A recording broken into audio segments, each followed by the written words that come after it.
In Newham, there seems to be a lot of young parents. And it's weird because there's a lot of grandparents that are bringing up their kids, especially in this North Woolwich region of the borough. There's a lot of drug problems, a lot of alcohol problems, lack of role models for a lot of the younger kids. And a lot of them kind of get involved in gang activity because they feel that there's like a lack of belonging, there's a lack of a family unit at home, there's lack of role models and stuff.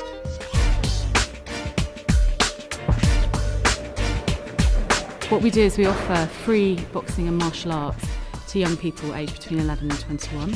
Boxing and martial arts is like the hook to get young people involved, and that's all about teaching them discipline and control, getting them fit and healthy and engaging with other young people. So we bring people together from all sorts of different backgrounds and walks of life. The project is called Fight for Peace, and it is literal. It's that by fighting or teaching these kids different fighting sports like jiu-jitsu or judo or karate, boxing, it helps them get them off the street, get them off the drugs, get them off alcohol, whatever. It basically keeps them out of trouble.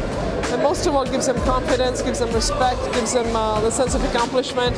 You find that the more you are capable of fighting, the less you end up fighting, because you don't need to. You know who you are, and that's what this kind of project does for children.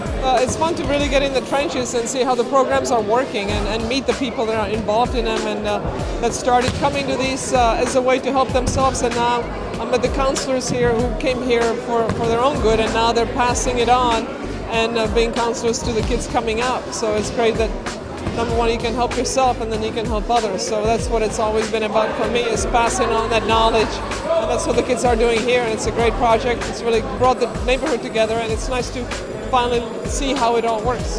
For someone like her to come to a community like this, who don't really get many visits from famous people, never at all. It brings awareness out there to people about what things are happening, like a community like this, who have been deprived of many things. There's only a park around here. It's an inspiration to say, okay, I can come from being nobody to being somebody. It just takes one person to make a difference. I founded Fight for Peace in 2000. I was already in Brazil for 3 or 4 years back then. And I was working for a Brazilian non-governmental organisation, and it was really clear to me that a lot of the kids, the ones that were most affected by violence or getting involved in violence or in the drug factions, they weren't coming into the projects. So it seemed to me that I'd boxed as an amateur, so I knew kind of the language of boxing, and I got my coaching qualification. I thought if I open a small club, perhaps it's a way to create contact with them and a way to start working with them and then bolt on the more traditional youth work side of stuff. We're a real boxing club. We're a registered boxing club here and a Muay Thai club here.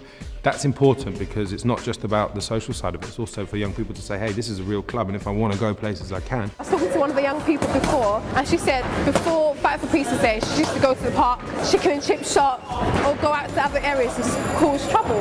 So if you have Fight for Peace, it's like, okay, let's bring our kids along to some project like this and just take kids off the street. It's helping people get off the streets and doing something in their own time instead of the trivialness and getting sent into jail or stuff like that. When you come here, it's just one neutral ground where everybody can socialise and just get to know each other and learn things off each other, and just, it's like a dominoes effect, and just teach other people through it. I think the way that we work with the young people here, there's no us and them mentality. Unfortunately, a lot of social projects and charities can kind of treat children as a commodity that's coming through the door, in terms of, you poor little victim, we're here to help you, here's a handout. We don't work like that, and that's a lot to do with sport, in our case boxing and martial arts, which is you get out what you put in. So if you don't train, you're not going to win, and that's the same for any sportsman, but specifically for boxing, it hurts if you lose. So if you don't train, you're going to get beat. It's the same in life, and so kids come through the door and we're all about saying we will support you, we will help you, but at the same time there's rules and regulations, and you have to be part of this. A lot of the young people that I've worked with that have started at the project from a couple of years ago, but there's one in particular, he had a lot of kind of confidence issues. He was quite aggressive. He always was getting into fights out in the community. He knows the mistakes he's made, and he's turned his life around now. He's at college now. He's kind of moved away from a group of peers that he used to hang with a lot. It just gives me like a job satisfaction to be able to see like the results.